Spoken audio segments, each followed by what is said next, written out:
to 1-2 punches now.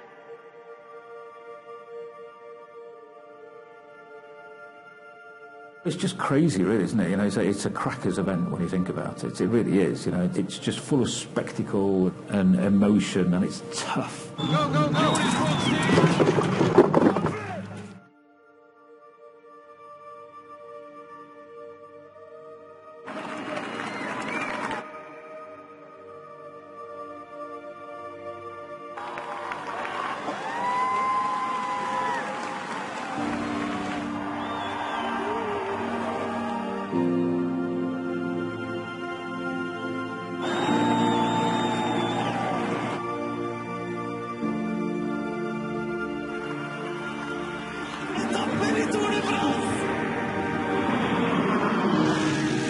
I got into cycling because of this race. I remember running home from school to watch the ends of the Tour de France, and the dream was always just to be a part of it. And well, now I'm here, stood in the yellow jersey. Is just insane. It's incredible. It's a dream come true. Last time I cried was when I got married.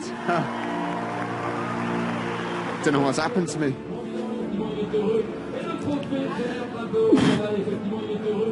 You've just won the Tour de France. Kids, just dream big. You're gonna have knocks, you're gonna have downs, but keep believing, and anything is possible. And you know, with hard work, everything pays off in the end. Vive le Tour. What does it take to win the toughest challenge in cycling?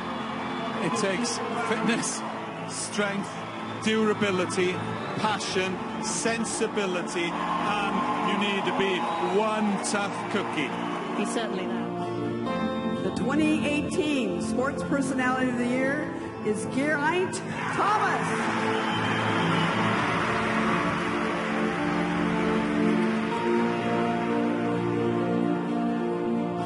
Like Formula One, they're under team orders to let you take the lead.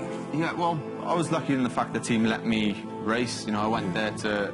It was my main goal all year, and Chris Froome was the leader. He's won it 4 times previously, so obviously he knows what he's doing. Yeah. And, you know, they had their bets on him, but I was allowed to do my own thing and see how it went, and obviously it went pretty well.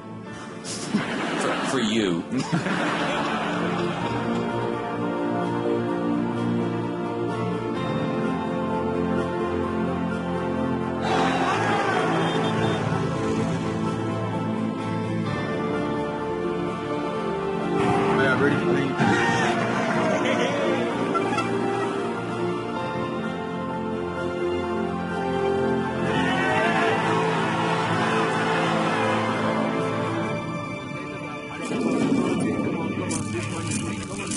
This is the best Tour de France in the last 30 years.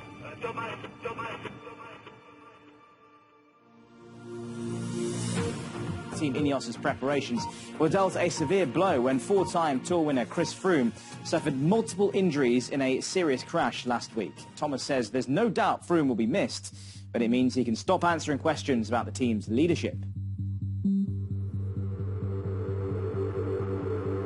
He's hit a wall at 60 km an hour, something like that. He's got a bad fracture. He's badly injured. We're just hearing that the Tour de France champion, Geraint Thomas, has been involved in a crash, a heavy fall in the Tour de Suisse. Medics' main concern seems to be the Welshman's right shoulder.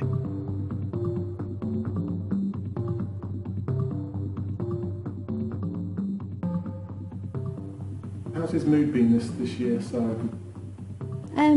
Not as happy. You just get to a point where you just need to go, and I think we're at that point. This has turned into like a lucky tour haircut, even though 2 years ago I crashed out with a broken collarbone, but you kind of forget that, don't you? Apologies, yeah, to hairdressers across the country. We do realise there's a skill involved, which I don't have. Only 5 days now till the start. Those few days are quite busy, but it's busy doing stuff you just don't want to do. I don't feel I got to prove anything, even though some people have said, you know, about being a one-hit wonder and stuff, and it's a pretty good hit to have if that's all I'm going to have, so. It's easy to look back at last year with rose-tinted glasses because we know the outcome. You've done all you can. You've done all your training and you're just waiting to get going. Sorry. It's the biggest race of the year. This will be my 10th, and I've won it once. Sarah gave me this wishbone because, yeah, I'd had quite a bit of bad luck throughout races. So yeah, I put it on my computer that I have on my bike. I just want one Grand Tour where I don't have any misfortune, really. Just no bad luck, you know. Ain't shady, baby, I'm hot like the prodigal son.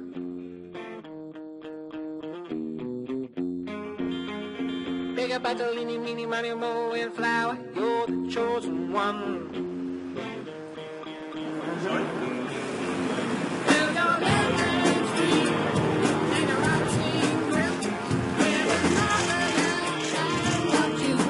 We're heading down now.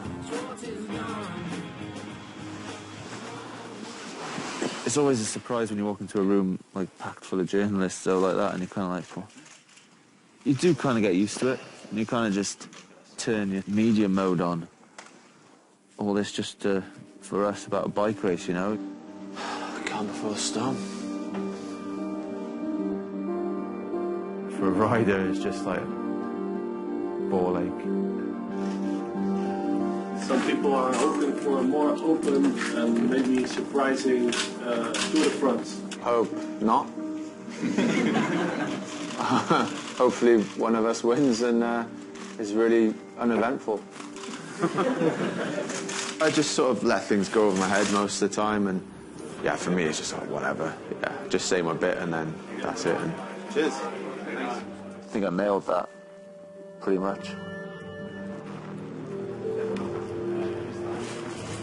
What was your motivation to want to do this stuff? I think it just give a different insight to show exactly what it's like. The road will decide, and whoever's better will eventually come out on top for sure. And I think when I was growing up, like, there wasn't too many documentaries on, like, cycling, and I think it'd just be nice to, yeah, show what it's actually like. No worries. Okay.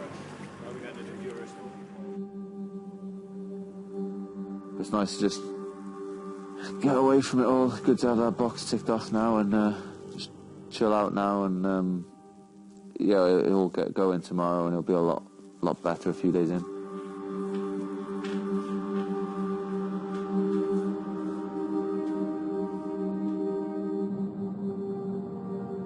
So it's called the Tour de France and it lasts for 3 weeks, but it is never ever the same. It's just crazy, really, isn't it? You know, it's a crackers event when you think about it. It really is. You know, it's just full of spectacle and emotion, and it's tough. So every year is a different puzzle. And of course, to win the race overall, you don't need to win every stage. It's the accumulated time. You can manage your effort overall and try and be the winner over the 3 weeks. Every team's got 1 or 2 leaders, in our case, and then you've got 6 teammates. They're here to just give everything for their leaders, work 100%. Wab's a climber, Kwiato, Polish guy, climber, Gianni, climber, he's a climber, Iga, very good climber, the leader, Dylan, yeah, the leader, and then there's Luke. He does everything else, basically. That's the team. We're going in with a leader and a joint leader, which way exactly it's going to play out. I think time will tell, and we'll see what happens on the road exactly. Who can win is the first question. Geraint's got a track record, he's older, he's experienced, he understands what it takes to win, he knows how to win, he's done it already. Egan, phenomenal talent, on his way up, fantastic shape. But has he got the experience of yet? He can't have, he hasn't done it. So he got this kind of very sort of 2 riders at the opposite ends of their careers.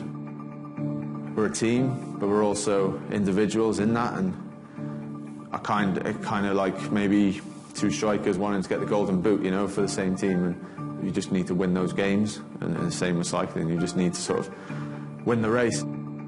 if you like just a teammate, you got almost zero chance to win.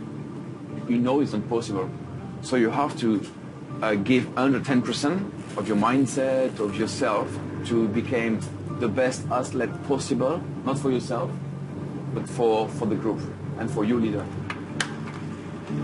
I think at this moment in time, you'd probably say, you know, G's number one and Egan's number two, but at the same time, it's quite clear last year, Froome was number one and G was number two, so we never know quite what can happen throughout the course of the race. You guys are our leader, and we want someone to decide is the road, you know? I cannot imagine, after all the work they've done, if during one day, one of the two leaders race against each other. I will be really angry, but I think it will be nothing compared to Kwiatkowski and Happy or Luke Rowe or Wout Poels, because those guys, they don't give you 50%. They give you 110. So they say, right guys, you do whatever you do, but don't fucking fuck around with us. We are in Belgium, the capital, Brussels, coming from the Tour de France. So long as there's honesty between the two leaders, which in this case with G and Bernal, it's simply not going to be an issue because they're just straight up blokes, and I think they're both genuinely going in with the attitude that, you know, we're clearly here to win the race, and as long as it's one of them, the other one will be happy. And so yeah, I think I don't see it as an issue. I see it as just a great position to be in. Egan only joined the team last year, and I'd ridden the Tour with him and a couple of races with him and got on with him. But yeah, I don't really know him as a person, really. I just sort of know him as a bike rider, really, that's in the same team as you. Thomas and me, we are really relaxed, so I have not any problem to help him if you need it. If he feels good, for sure I will help him. I have not any problem, and I am 22 years old, and yeah, I just want to learn. And for me, it's also special to share this leadership of the tour with him, no? So for me, it's really special, and like I said before, also I have a lot of respect for him. So yeah, we'll just try to do the best for the team.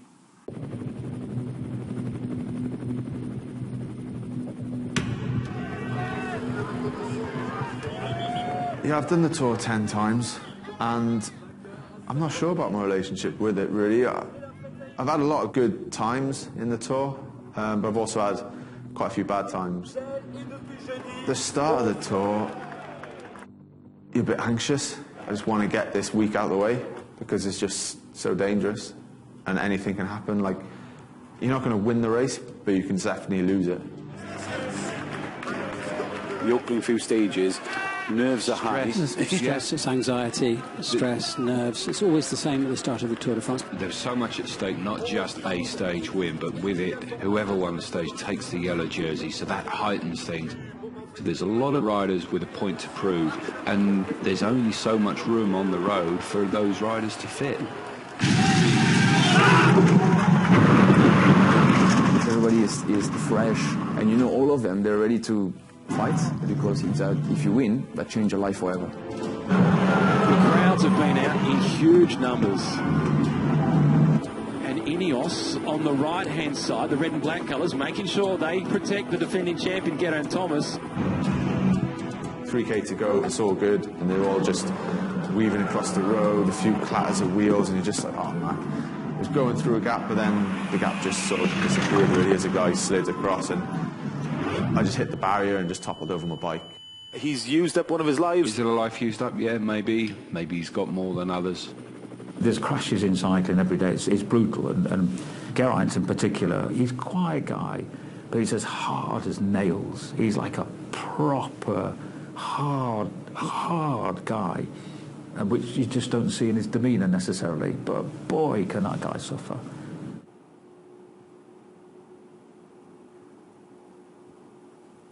Sometimes there's just no avoiding it, nowhere to go, and that was the story today.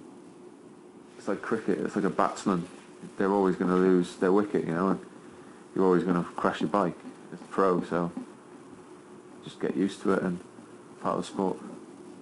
No damage really, just a bit of an impact on my quad there. At least I've got, well, a physio to help. He's not one of the best, but, you know, got to make do. He always comes back anyway. No, he's alright.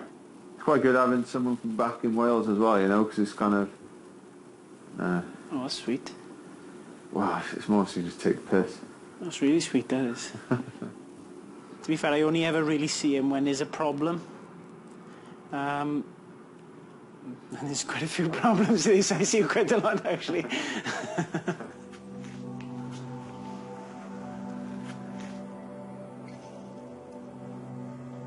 I saw a sign on stage one, actually. Somebody had this big sign saying 13k done, 3,500 and something to go.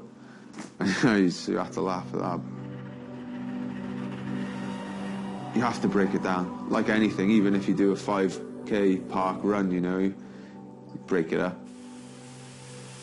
If you're there just thinking constantly just 25 miles to go, 24 and a half, 24, like, it's like bloody, I don't know, self-harming, isn't it?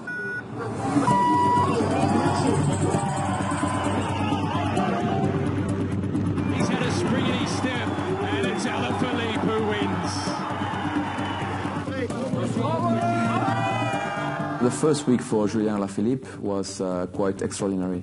He was not supposed to start the tour and go for 3-week long battle for the GC.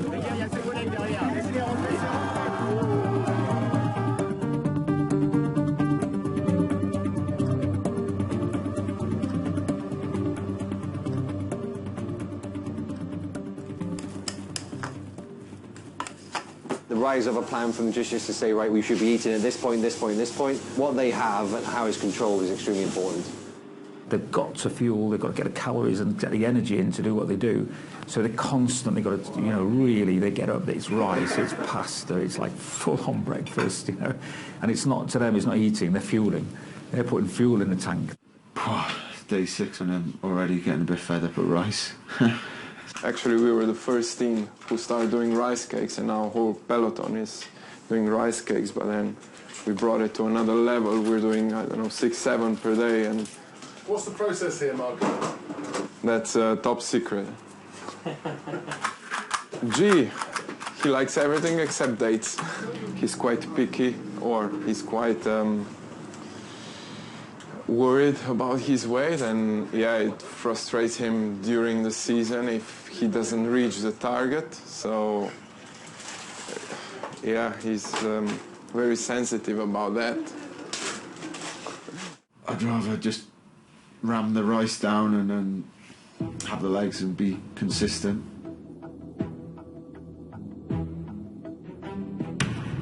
There is nowhere to hide on La Planche des Belles Filles. Alaphilippe's in yellow, looking extremely good. On each of the previous 3 occasions when the race has been up it, the man who was wearing the yellow jersey that night has gone on to win the race. It's every man for himself, even if you're in Team Ineos. Planche des Belles Filles is something super steep. You don't need to look at your teammate or the riders close to you. Everybody is suffering. Planche des Belles Filles was first test. We knew Alaphilippe was obviously a great bike rider. We weren't too concerned.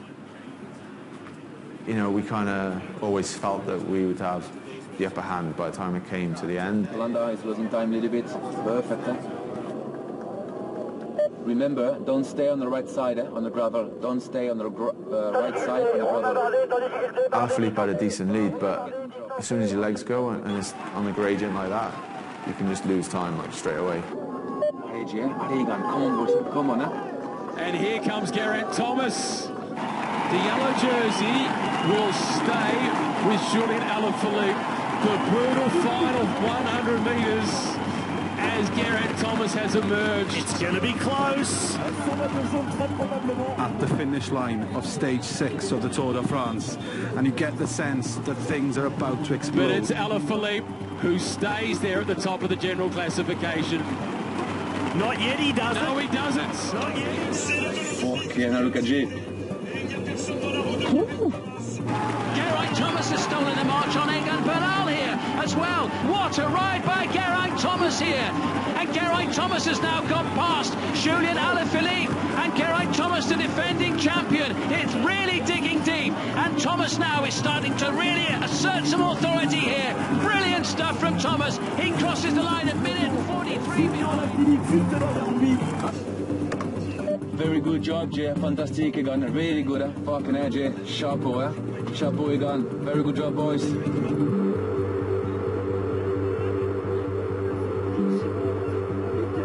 It was hard because I'd paced it well and judged the climb well. I was able to sort of feel half decent on that last bit, and my legs did sort of go towards the end. It felt like they went with 50 metres to go actually, but still gained that time on Alaphilippe, so they certainly weren't going like his were. But yeah, that was a big day and a big finish. Let's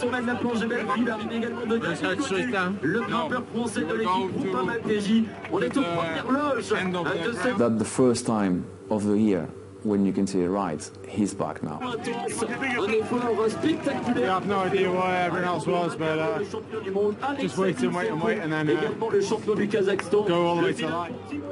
It was a kind of sending a message to all his rivals also. And for us also, we said, right, we know we have Egan Berg and now we've got G.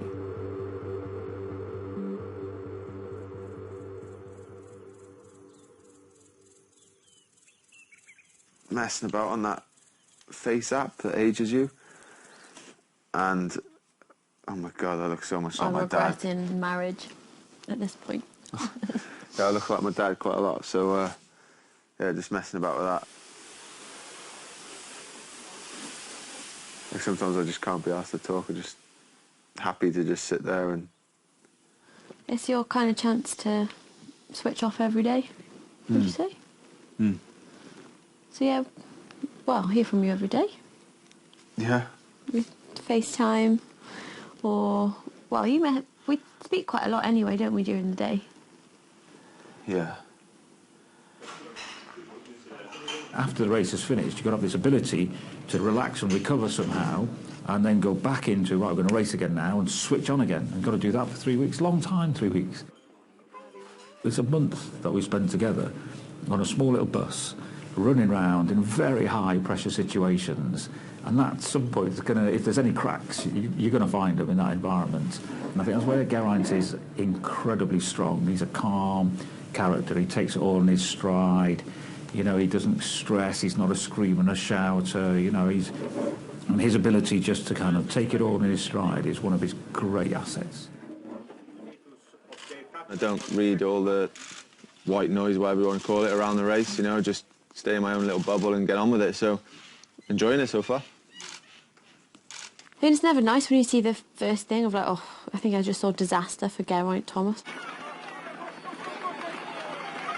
And oh my God, here we go again. But then, yeah, I saw that he was back in straight away. So, yeah, it's not. I mean, it's never. I just hate it anyway. I just hate the whole month of July. Okay. Geraint, is it the best situation for you now? Just before the Pyrenees? Yeah, I think so. I think it's been a great 10 days. Obviously, it'd be better if we were a couple of seconds behind Alaphilippe, not a minute. But, you know, I think, you know, coming into the race, you wouldn't have necessarily talked about Alaphilippe as a GC contender. Now the real sort of, the harder Alpine and Pyrenean stages will start. So, yeah, can't complain. Basically, every stage is different and starts around a similar time, but you have your routine of just waking up, breakfast, get on the bus, you know, just sort your stuff out, do the race, straight back on the bus, to the hotel, get your massage, dinner, bed, and just repeat. And it's just monotonous, really, like that. The more you do it, the more you just crave that routine, really. And even though it's boring, you get quite comfortable in it. Right.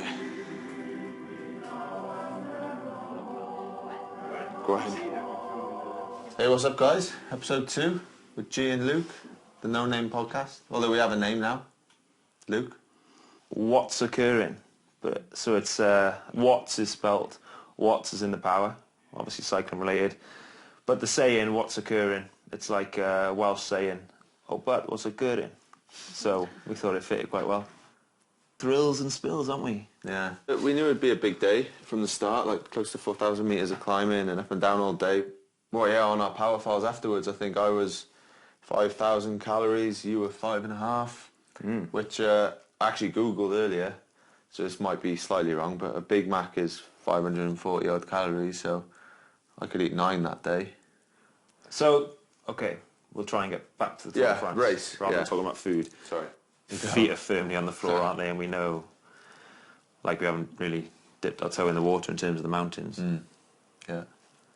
Now we just have some dinner, go to bed. The next big 5 days. Yeah, that's it. What's occurring? Yeah, we might get to double figures next week. We're going global, mate. Yeah. We're going big time. We're going to break Belgium. Sweet. Fucking smashed it. Smashed out the park.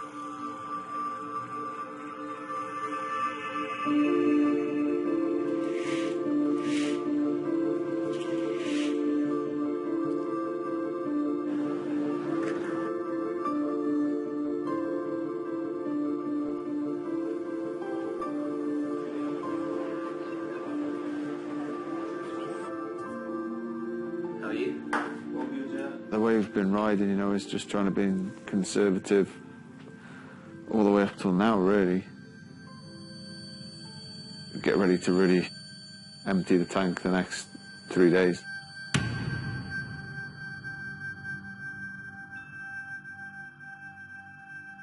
The time trial, obviously, you have to ride as quick as you can. You have a start for yourself and finishing for yourself.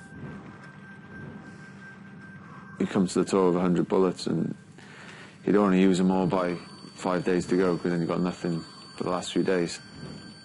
The next few days you're not going to be using a scatter gun, but you certainly use a few of those bullets, that's for sure. You know, in a TT, I can only affect my own ride, you know, so I just need to do the best ride I can do, and then there's no point in me stressing about, like, what Alaphilippe's going to do or, you know, whoever, really.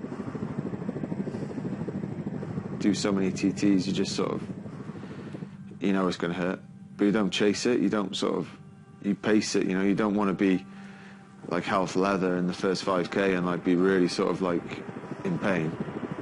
That'll come.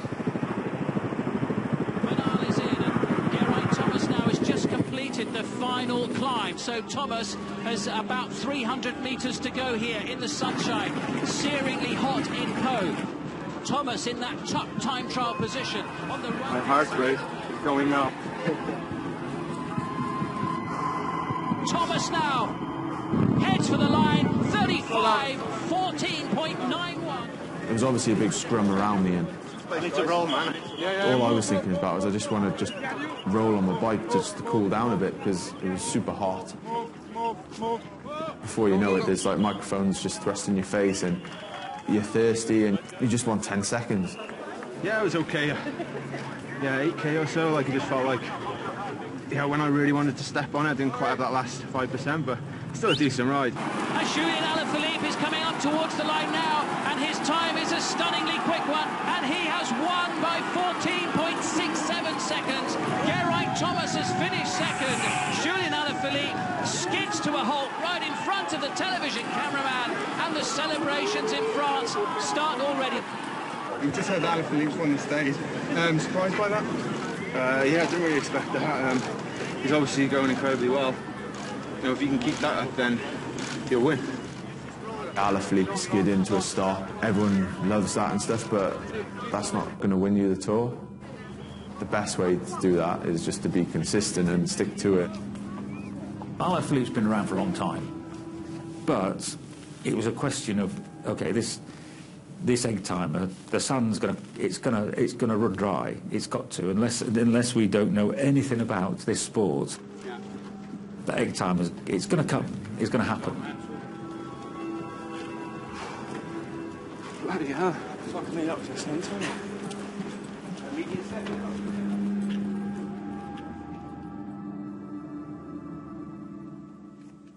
Do you like TT days? Or do you prefer just a normal stage? Do I like TT days? Yeah. No. It's actually loads of hanging round. Yeah. Hey, you know this hotel, this is the first hotel I came to after, like, when I won last year. After La Rosière? No, after TT. The very last stage, before Paris. We were staying here. This hotel? Yeah. We were here for like 3 or 4 nights.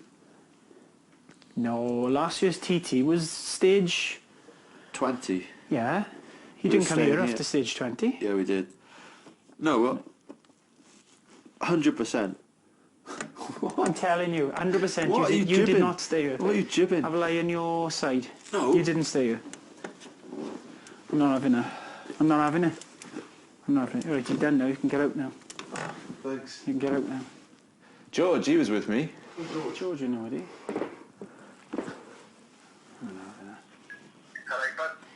George, all right, bud? What's up, mate? Yeah. Quick question for you, mate. You know, Yeah, hit me. can you remember, you know, last year when G won the TT? Third in the TT. Yeah. Won the tour. Oh, won the tour, yeah, okay. Right, yeah. When he won the tour after the TT, did they come back to this hotel for burgers, or was it not a different hotel? Yeah, it was this hotel.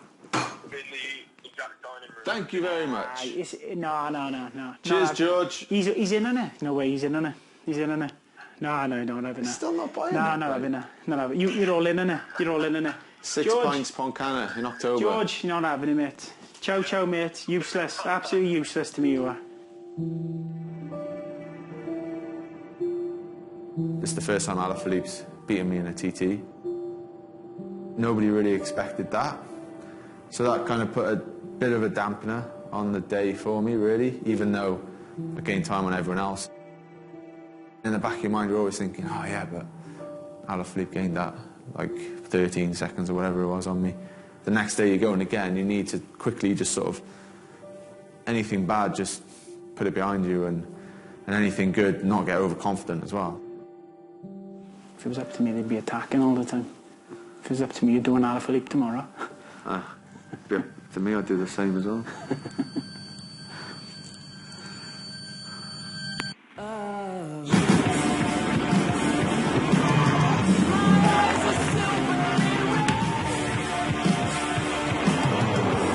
I think on the last climb tomorrow up the Tourmalet, as long as it's a good solid pace, that's what we kind of want. The best thing is that high pace, hard, all the way up the climb basically. Alaphilippe is holding on to this yellow jersey as it stands, but it's going At the end of the day, if he keeps hold of the jersey, he keeps hold of it, doesn't he?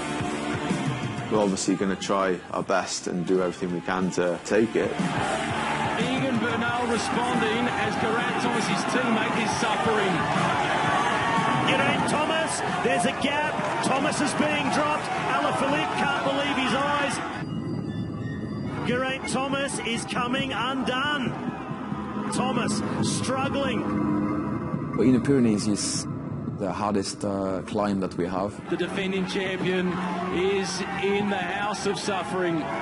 And the last 1.5 is getting steep again. And then is where Jay starts to suffer. Alaphilippe is not just defending, he's extending. They attacked about 1.5 and Jay was not able to stay with his small group. Thomas has almost collapsed.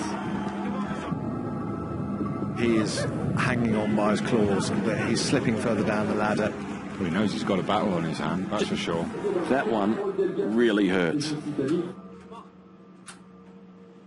It wasn't an off day, I don't think. He's still there, but he just lost that little bit of time.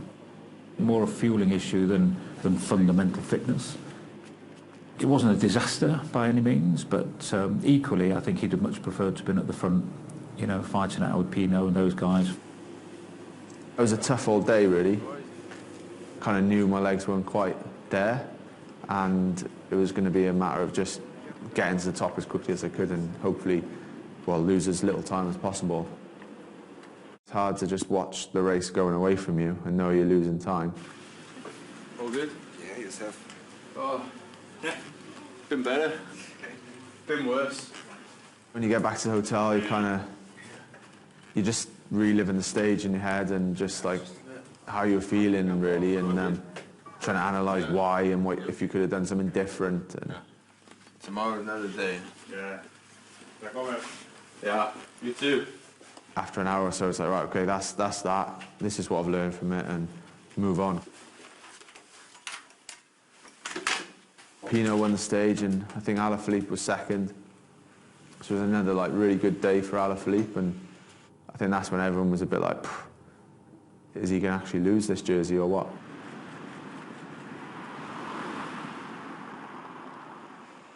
Well, that's just what this sport is like, really. You know, you have ups and downs, and you just need to keep going, keep fighting. And yeah, second place still. Like, if that is my bad day, hopefully it is.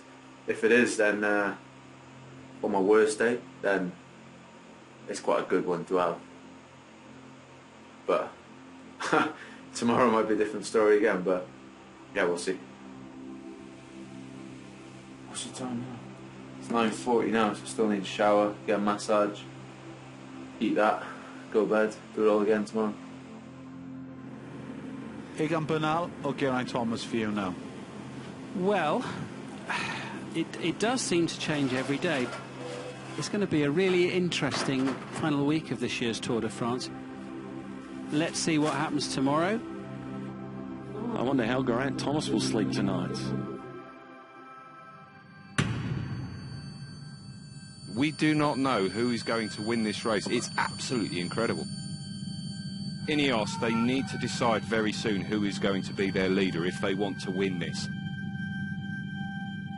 Yesterday was probably, after the TT, having a bit weaker legs on the climb, so he managed to limit his losses at the end, which wasn't the worst day he could have. So yeah, all good. I think today should be back in the game, but we'll see soon enough. Here they come. As I said, full gas.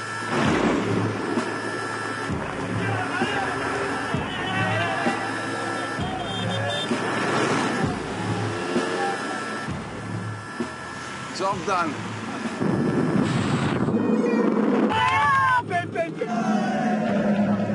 Doesn't show, but I think it's not far.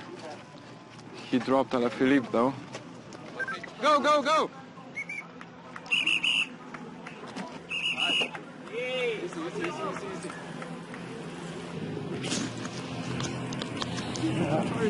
Straight, move. As it stands at the moment, he's second in the Tour de France, a minute and 35 behind Julian Alaphilippe. It's fascinating, isn't it, Ineos? It is fascinating, and I think tomorrow, I think somebody will ask, it'll probably be me, to ask the Geraint Thomas, will he be happy with the Team Ineos Tour de France victory? Alaphilippe is holding on by his fingernails. And then it's kind of a shame to get stuck behind Alaphilippe. Geraint Thomas certainly seemed a lot more confident after today. This is the best Tour de France in the last 30 years.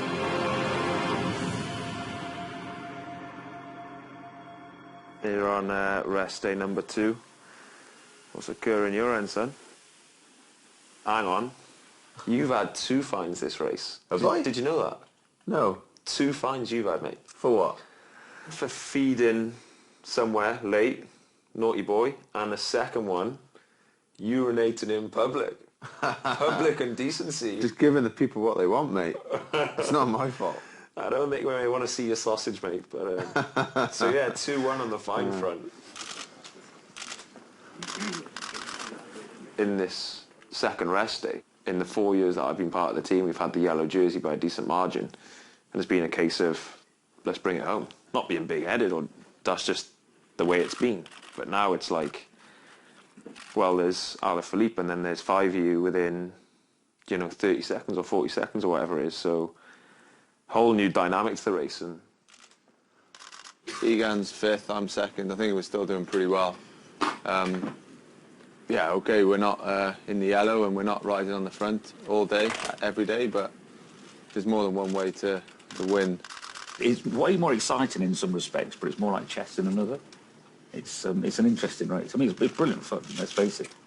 And who knows how it's going to finish, which is what ultimately, Grand Tours, what make Grand Tours brilliant is that suspense all the way to the end and not really knowing what's going to happen.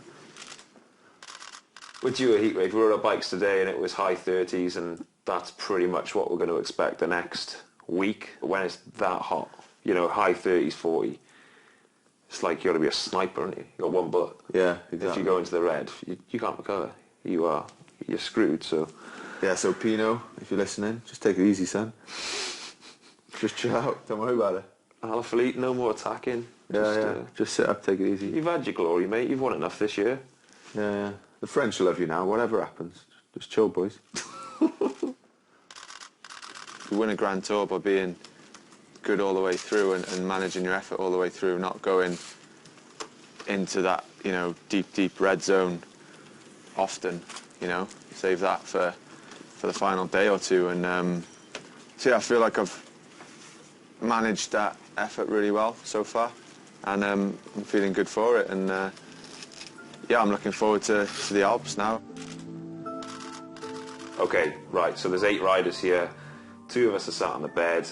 Of the other 6, who do you want us to speak to? We'll speak to them the morning of Paris, and that'll be the next What's Occurring podcast. Yeah, maybe we'll get Gianni on. He didn't even know what podcast was when we told him what we were doing. No. What is this? Well, it's like on Spotify and you download in. In between music? No, mate, no, it's just like a conversation, I guess. He had no clue what a podcast is, did he? Bless him.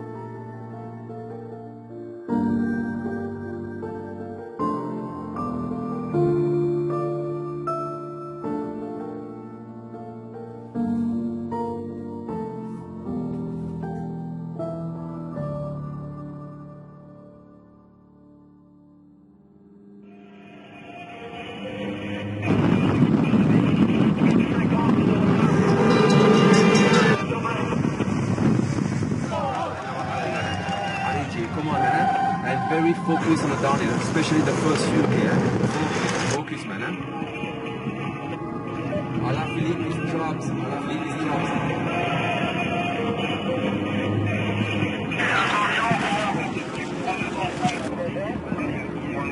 Oh yeah, really good day. I think you just got to gain a bit of time. There is a gap, Jay. Come on, there's a gap. Allez, come on. There's a crash. Geraint Thomas has gone down number 1. The thing is, from his point of view, he's still in the race. Geraint Thomas's Welsh teammate Luke Rowe has been disqualified after a clash. I think it's a load of bollocks. Luke Rowe expelled from the Tour de France, and that's a real blow, isn't it, to Geraint Thomas's hopes of defending his title.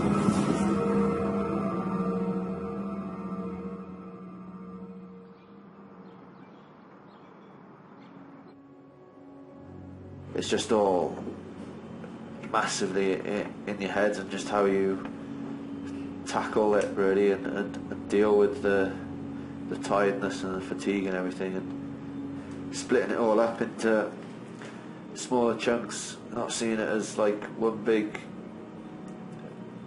3-week prance around France. Like,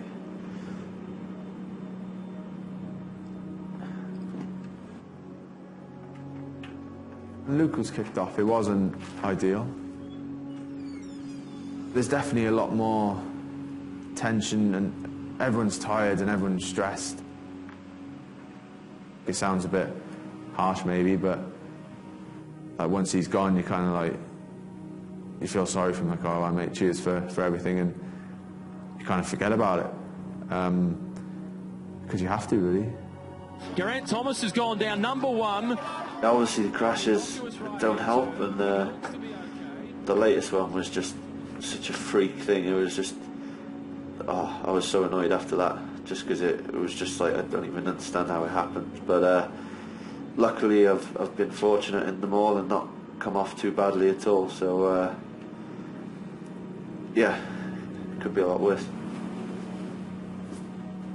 The top guys who are doing it for a Grand Tour, 3 weeks, they're quite abnormal with their physiology, because you actually see like say half of the team, you can tell they're going into the last week of the Grand Tour because their bodies are starting to go tight, everything's starting to go stiff.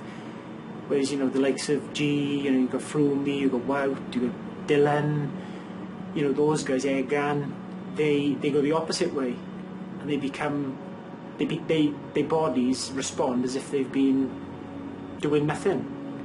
It's crazy physiology really, but that's why they can cope with the demands of a Grand Tour so well.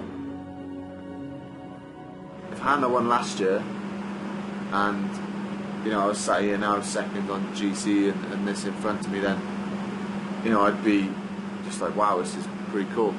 But obviously because of last year, obviously expectations and everything are a lot different. But I think we're still in a good position. It's all to race for, and I'm ahead of everyone bar Alaphilippe, so it's just go all in and then fight all the way.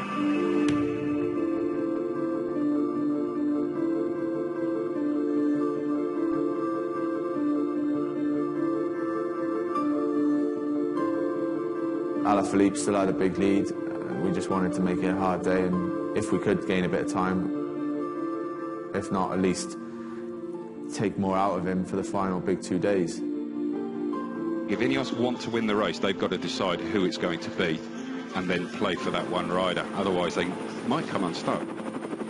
Egan Bernal into the thin air, and it's the Colombian who is the first to attack.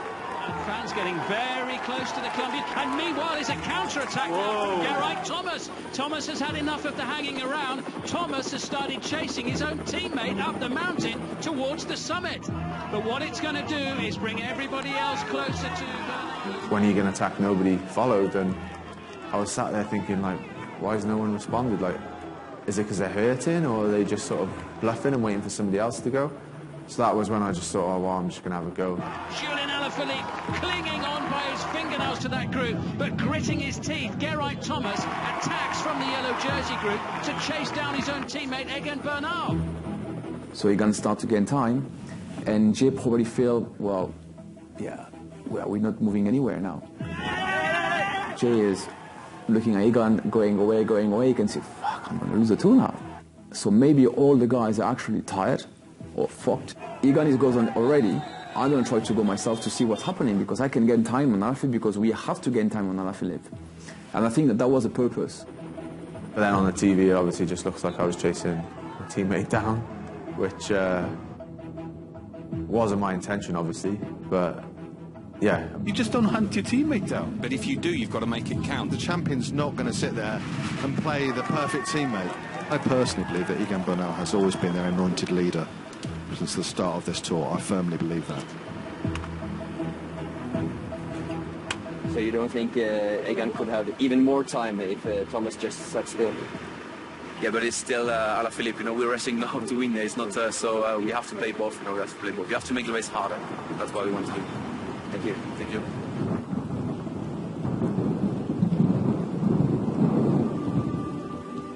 What would be the way to correct Alaphilippe, and you think there is a way? I think he was suffering towards the top today.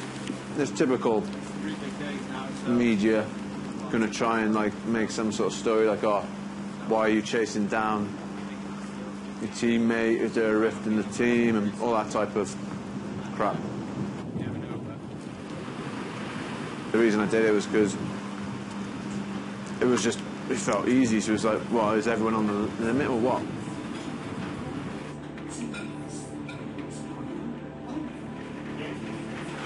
It's a lot of rice. Egan's obviously a threat, but they didn't react. So it's just a test to see them. But personally, it's quite frustrating as well, though. Really, not that we've got to win as a team. That's the main thing. But the last couple of mountaintops now, I've kind of been the one sort of stuck behind, having to just let the race go away almost. But main thing is, we're both still there in a good position. We were lucky to miss this little storm as well, because that could have added a bit of... That descent would have been a bit sketchy then if it'd been raining like this, but just got to try and eat this now, because recovery is the most important thing. I'm really sick of rice and chicken, so I'm struggling, but force it down, because it's I'm going to need it. Tomorrow is a big day, and the day after probably the biggest of the three. It's the hardest sort of final climb, so a lot can still happen there. So yeah, we're in a good position.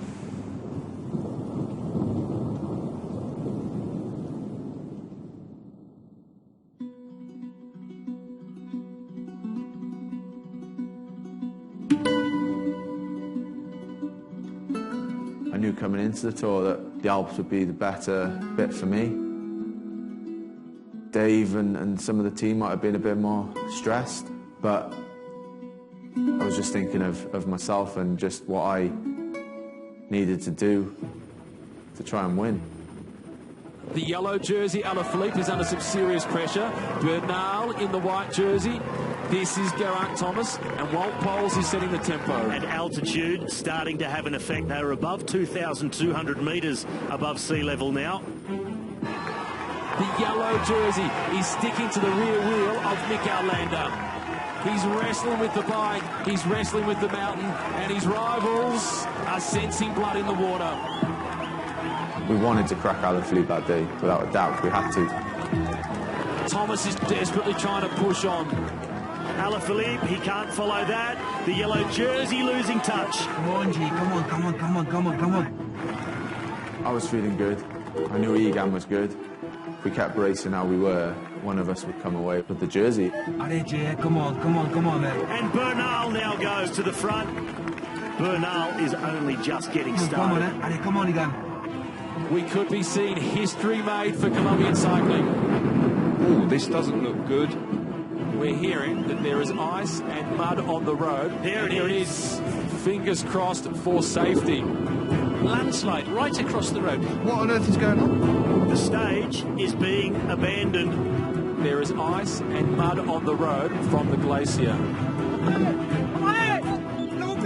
The hailstones were like marbles. Officials were left with no choice but to abandon the race. Egan was up the road, and it was a great position. And then maybe 3 or 4k down the descent, I just heard Nico on the radio saying, "Oh, the race is neutralised, guys. That's it." And it was kind of like, they tell us that they're going to take the time from the top of the climb, whatever the gaps were there. That's what it is. You know, how can they do that? But you need to stay positive. But then at that point, Egan went into the jersey. That was it then. You know, it's kind of, as soon as Egan has gone into yellow, 1 day left, it didn't have to be said. Like, I knew that that's it. I need to ride for him. Everything was going well for us. We got rid of Alaphilippe. Egan made a move, and I was just sat with the Dutch guys. I'm waiting for the last climb, really, to have a dig myself. And then, obviously, we heard on the descent that was it. Stage stopped, cancelled. Down. It just seems to be the story of my race, really. Just like one thing after another. It's that whole Murphy's Law, you know. What can go wrong will go wrong, and but at least the saving grace of it all was that Egan has a jersey now, so that's obviously great for the team. You know, as we said this morning, we're going to take it on, and you know, we haven't maybe been the strongest as we've been all race, but today was the day. We thought that actually if there was anywhere that we could make the difference on the ease run, it was going to have to be hard to get there. And I actually thought the guys rode really well, to be honest. And they had a plan, and they executed a plan. G went first, Egan went over the top, and who knows what would happen after that.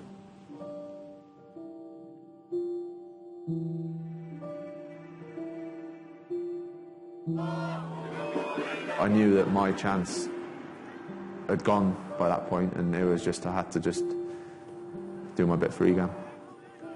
You've been first, you've been second, therefore why not be first again? Rather than worrying about what happened last time. I think, you know, life's like, you can't look back in life. The only thing you can do is look forward and say, why can't Geraint win another one? That would be my way of thinking about it. Will Geraint Thomas be disappointed to finish second, being defending champion? No, I think he'll be absolutely gutted. In sport, life in general, you do make your own luck as well. Like, if you do everything right and you do work really hard, like, it does, you get more out of it. But for sure you need, maybe not good luck, but you just know bad luck. It's just hard not to compare it to last year. Everything has been different. Obviously, I wanted to win again, but it's the way it goes sometimes, isn't it? The way the tour finished was the story of 2019 for me, really. Coming through all that adversity, really, and still just to miss it at the final, it was kind of like... But like I say, that's life, innit? I think a part of me did hope just to be like out-and-out leader for the tour, because yeah, like I most of my career I've worked for others, nearly all of it. Like a part of me, like jokingly inside, is kind of like, well, you know, Egan, he doesn't know what it's like really to work all your life and then finally get it. You know, he's only 22. Just felt like, not disappointed in the team, but just disappointed, really. But if you'd told me when I was a kid that I'd race the tour, win the tour, maybe podium the following year, I'd be like, it's just incredible.